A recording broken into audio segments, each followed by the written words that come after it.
In today's video, I'm going to teach you how to log into your SiteGround account with this quick tutorial. Whether you're new to SiteGround or just looking for a refresher, this guide will help you access your account seamlessly. To start, open your preferred web browser and navigate to the official SiteGround website by typing in https://www.siteground.com into the address bar. It's crucial to ensure you're on the legitimate site, so always check for the https prefix, which indicates a secure connection. Once you're on the home page, your next step is to locate the login button.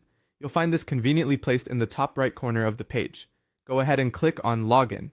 This action will redirect you to the SiteGround client area login page. If you're looking for a shortcut, you can directly visit this page at https://login.siteground.com. Now that you're on the login page, it's time to enter your credentials. Begin by typing in your registered email address, the one associated with your SiteGround account. Make sure you double check for any typos, as this will ensure a smooth login process.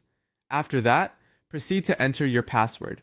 Remember, your password is case sensitive, so you'll need to enter it exactly as you set it up originally.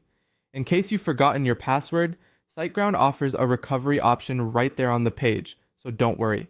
Once you've accurately entered both your email and password, you'll find the Sign In button waiting at the bottom of the form. Simply click it to proceed, and that's it. If everything was entered correctly, you'll be logged into your SiteGround account and redirected to your dashboard. From here, you have access to manage your sites, check billing, or seek support depending on your needs. A couple of quick tips before we wrap up. If you frequently visit your SiteGround account, consider bookmarking the login page to save time in the future.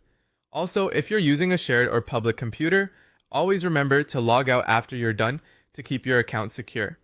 Lastly, regular updates to your password can enhance your account security, so consider doing that periodically to protect your information. So there you have it, a straightforward guide to logging into your SiteGround account. I hope you found this tutorial helpful. Remember to subscribe for more quick tips and tricks. See you in the next video.